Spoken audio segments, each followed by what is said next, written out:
Hello दोस्तों, राधे राधे, जय श्री कृष्णा। कैसे हो आप सब लोग। नेक्स्ट सिंगर लेके आए हैं।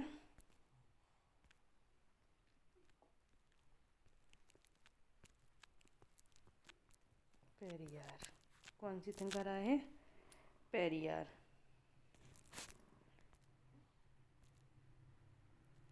अगर हमारा कंटेक्ट, क्लासेस, क्वेश्चंस, थ्योरी जो भी अच्छी लग रही हो तो प्लीज़ चैनल को सब्सक्राइब कीजिए।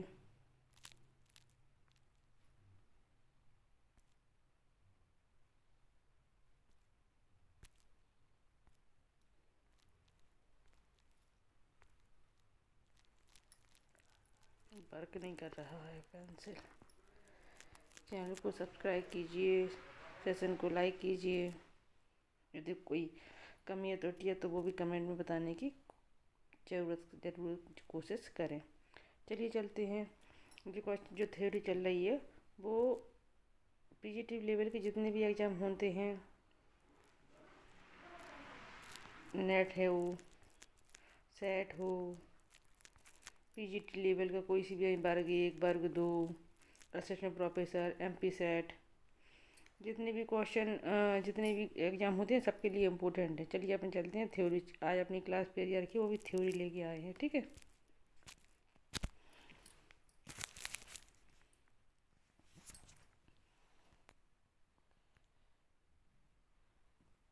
चलिए उनका जीवन परिचय देखते हैं। पेरियर जी का जीवन परिचय।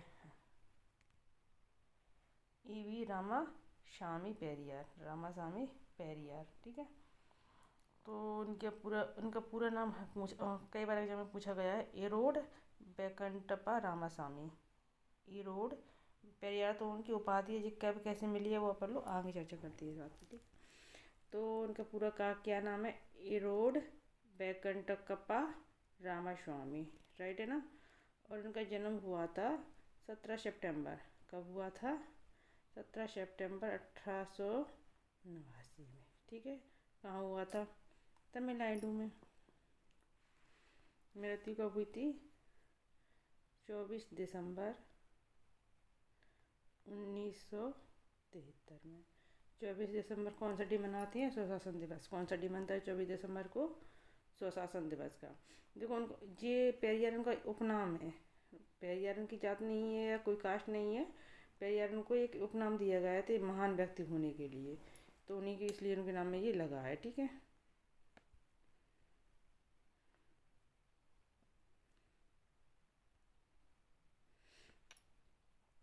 विचारधारा कैसी थी उनकी? तर्कवाद, आत्मसम्मान, सामाजिक समानता, ठीक है। 3 प्रकार की थी उनकी विचारधारा।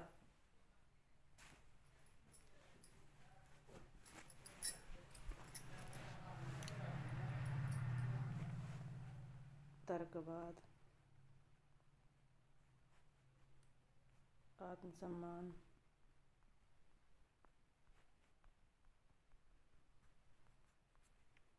सामाजिक समानता,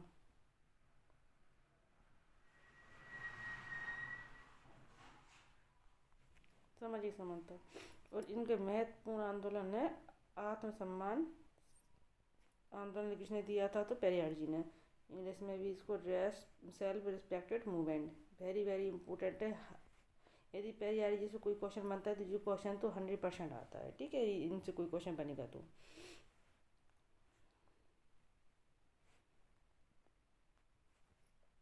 पेरियार का बौद्धिक एवं वैचारिक आधार बताना है। तो पेरियार का बौद्धिक आधार और वैचारिक आधार क्या है देखना है। तो पेरियार जी नास्तिक और कट्टर तर्कवादी थी। वे आस्तिक थी, ईश्वर में विश्वास करने वाली नहीं थी, नास्तिक थी। वो कैसी थी? नास्तिक। और नास्तिक भी कैसे बनी है? उनके जीवन में बहुत, लाइफ में उन्होंने बहुत स्ट्रगल किया है। वे मानते थे जो बात तर्क पर खरी ना उतरे वह समाज के लिए हानिकारक है। तर्क इसलिए तर्कवादी है। जो बात तर्क पे ना उतरे, खरी ना उतरे, यानी जो बात अपनों को लगे गलत है तो वो समाज के लिए कैसी है? हानिकारक बताया है। प्रमुख प्रभाव उनका, उनको बुद्ध जी का उनको ऊपर बहुत बड़ा प्रभाव पड़ा है। और जॉन स्टुअर्ट मिल, मिल है, मिल का इनके ऊपर बहुत बड़ा प्रभाव पड़ा है। उन दो का, बुद्ध और जॉन स्टुअर्ट मिल।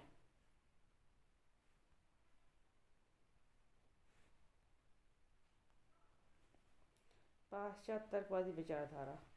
तर्कवादी तो हैं, यदि पूछा जाए कि तर्कवादी हैं, लेकिन कौन सी हैं? पाश्चात्य। राइट ना। तो आत्मसम्मान आंदोलन के बारे में डिटेल में पढ़ते हैं। सेल्फ रिस्पेक्ट मूवमेंट 1925 में आया था जी, जिसकी जी डेट याद रखना, बहुत ही इम्पोर्टेंट डेट है जी। ठीक है, बहुत ही इम्पोर्टेंट डेट है। सेल्फ रिस्पेक्ट मूवमेंट कब आया था? 1925 में। जाति व्यवस्था का उन्मूलन उद्देश्य था इसमें। ब्राह्मणवादी वर्चस्व का विरोध करना था इसमें, इसका भी उद्देश्य था। स्त्री पुरुष को समानता लाना, ये भी इनका उद्देश्य था। अंतर्जातीय विवाह को प्रोत्साहन करना, ये भी उनका उद्देश्य था। यानी जाति व्यवस्था, यानी समाज में एक प्रकार की जाति का नहीं होना चाहिए, सभी प्रकार की जातियों को सम्मान मिलना चाहिए, ये था ब्राह्मणवादी वर्चस्व। यानी उस टाइम पे जब इनका वो चल रहा था 1925 के समथिंग में, जब इन्होंने आंदोलन दिया था, उन्होंने ब्राह्मण यानी ब्राह्मणवादी जो उनको ऊंचा समझा जाता था। क्या समझा था? उन्हीं को बोलबाला रहता था, और जो नीचे जात के कास्ट के लोग रहते थे उनका कोई पूछा ना, उनको किसी प्रकार की रिस्पेक्ट मिलती थी। तीसरा, स्त्री और पुरुष को समानता, यानी स्त्रियों को पुरुष से कम समानता पाई जाती थी, पुरुषों को ज़्यादा समानता थी, स्त्रियों को कुछ भी नहीं समझा जाता था। ना उन्हें कहीं सम्मान मिलता था, ना उन्हें कहीं जाने की फिर बहुत परमिशन थी। तो स्त्री और पुरुष को के लिए समानता का भी होना चाहिए, जो पुरुष को होना चाहिए वो स्त्रियों के लिए भी सम्मान होना चाहिए। अंतर्जातीय यानी विवाह होना चाहिए, एक कभी भी एक समाज में नहीं होना चाहिए। अंतर्जातीय के अगर आपको कोई भी कास्ट में जो कुछ अच्छा लगता है, लगा या लगी, तो उसमें करना चाहिए, किसी एक ही जाति में विवाह नहीं करना चाहिए। ठीक है।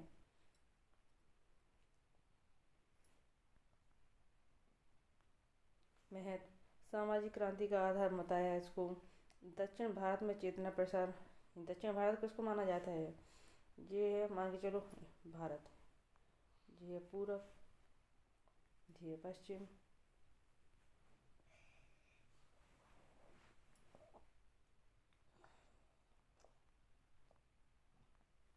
ये उत्तरी, दक्षिण। दक्षिण तमिलनाडु किस साइड आता है? दक्षिण साइड आता है। तो दक्षिण भारत में इनका चेतना का प्रसार हुआ था। जाति व्यवस्था पर पेरियर के विचार बताना है। जाति है जो जाति, पेरियर जी इसको मानव निर्मित गुलामी बताती थी। ये ऊपर वाले भगवान की कोई देन नहीं थी। नीचे आके सब, ऊपर वाला तो सभी को एक समान भेजता है, नीचे आके सब लोग जाति के, हम इस जाति के, हम उस जाति के, इस जाति के हैं, और मानव निर्मित गुलाम बताया है जाति को। ठीक है। उन्होंने कहा जाति व्यवस्था मानव गरिमा की सबसे बड़ी शत्रु है। किसने कहा है? ये पेरियार जी ने।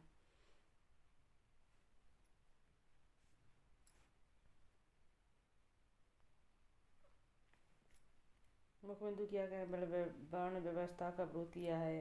जन्म आधारित श्रेष्ठता को अस्वीकार है, कि जन्म के आधार पर जो श्रेष्ठता बनती है वो नहीं मिलनी चाहिए। कर्म के आधार में जो काम जैसा करेगा उसको उसी अनुसार श्रेष्ठ समान अवसर की वकालत की है। ब्राह्मणवाद पर पेरियार की आलोचना है। ब्राह्मणवाद को सामाजिक शोषण का औजार माना है। यानी ब्राह्मण जो बात, यानी ब्राह्मण के विचार हैं, जो उनकी धारणा है, तो सामाजिक शोषण का एक औजार माना है। ठीक है। वेद पुराणों की आलोचना की है इन्होंने। धार्मिक ग्रंथों को तर्क की कसौटी पर कसा है। यानी वेद पुराणों धार्मिक ग्रंथों की इन्होंने आलोचना इसलिए की है क्योंकि वो मानते हैं धर्म क्या कहता है अपना, कि ऐसा ना करो, वैसा नहीं करो, चाहे उसमें आपकी जान ही चली जाए, लेकिन नहीं, धर्म ऐसा कह रहा है, धर्म वैसा कह रहा है।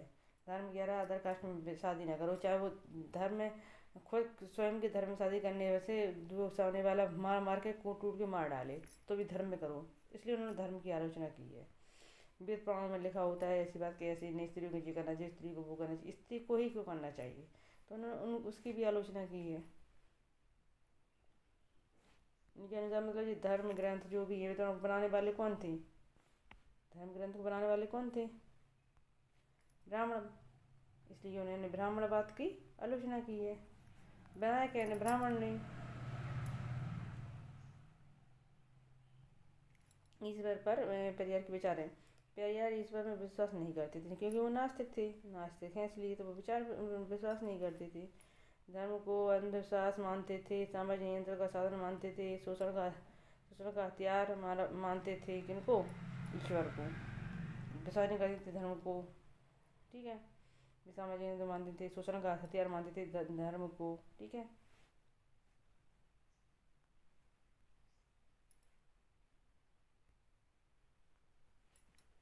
वो थी क्या, मनुष्य ईश्वर मनुष्य की तुलना की कल्पना है, मनुष्य ईश्वर की नहीं है।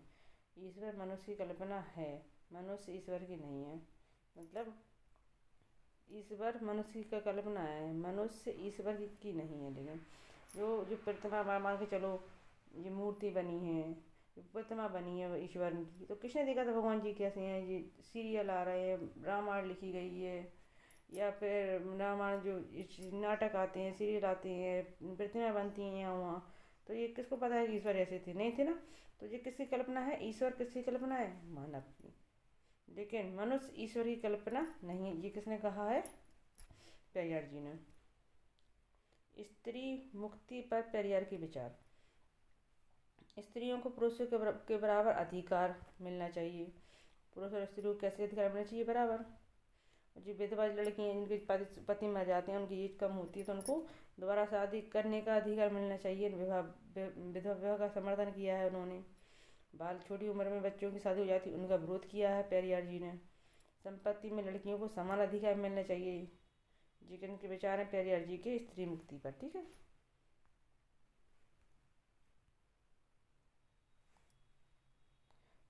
बेहद बहुत महत्वपूर्ण कोटेशन है जी पेरियार जी की।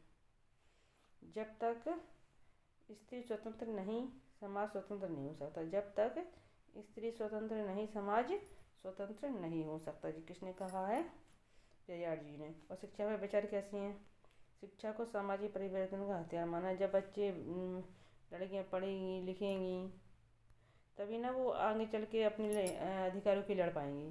तो तभी सामाजिक परिवर्तन होगा, जब वो लड़के पढ़ेंगे नहीं तो अपने जानेंगे नहीं अपने अधिकारों को। जब जानेंगे नहीं तो लड़ाई भी नहीं लड़ पाएंगे अपने अधिकार पाने के लिए। तो शिक्षा को महत्वपूर्ण मानना है सामाजिक परिवर्तन के लिए। वैज्ञानिक एवं तर्कवाद शिक्षा पर जोर दिया है। सोचने समझने शक्ति को ही तर्कवाद बोलते हैं, कि आप में सोचने समझने शक्ति होनी चाहिए, आप में क्या सही है क्या गलत। तो इस शिक्षा पर उन्होंने जोर दिया। संस्कृत बच्चों के स्थान पर मातृभाषा का, ये संस्कृत यहाँ किस भाषा का प्रयोग करना चाहिए? मातृभाषा। और संस्कृत भाषा संस्कृत भाषा किसकी भाषा मानी जाती है? ब्राह्मण की, इसलिए उन्होंने इसको हटाकर मातृभाषा का समर्थन किया है।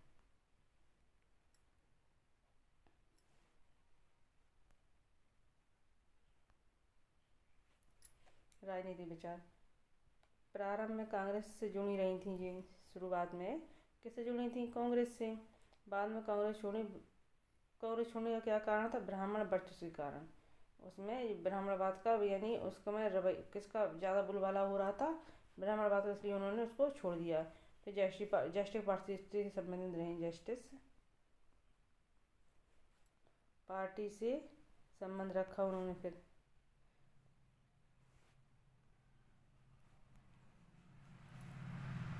जस्टिस पार्टी से संबंध रखा। द्रविड़ आंदोलन के विचार का आधार। ये द्रविड़ आंदोलन किससे जुड़ा है? यदि पूछा जाए द्रविड़ आंदोलन तो किससे जुड़ा है? पेरियार से। द्रविड़ आंदोलन।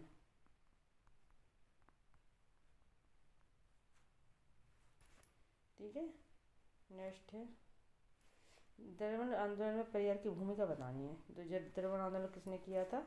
पेरियार जी के टाइम पे हुआ था। और इसमें पेरियार जी की भूमिका क्या है उसको बताना है। उत्तर भारत यानी ऊपर साइड, भारत बनाम दक्षिण भारत की असमानता को मुद्दा।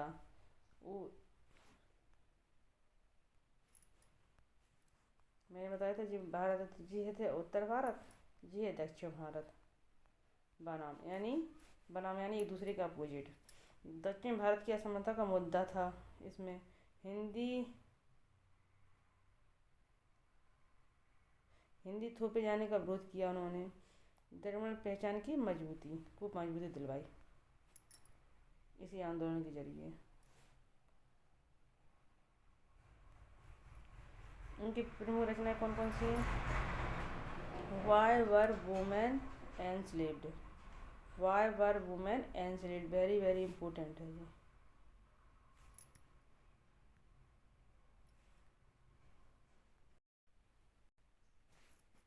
वाई वर फाइवर वुमेन एंड स्लेव, जी किसकी रचना है? पेरियार जी की। द रामायणा ट्रू रीडिंग, जी भी किसकी है? पेरियार जी की। सामाजिक लेख एवं भाषण, उन्होंने जितने भी सामाजिक लेख लिखे और भाषण दिए वो किसमें दिए? तमिल में।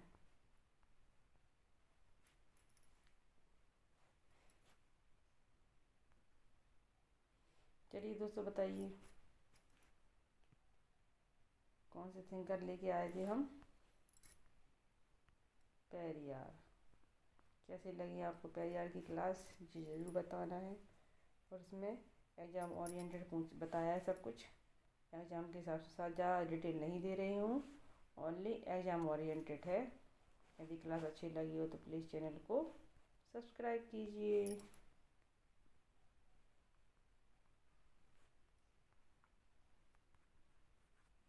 दोस्तों के साथ शेयर कीजिए और सेशन को लाइक कीजिए।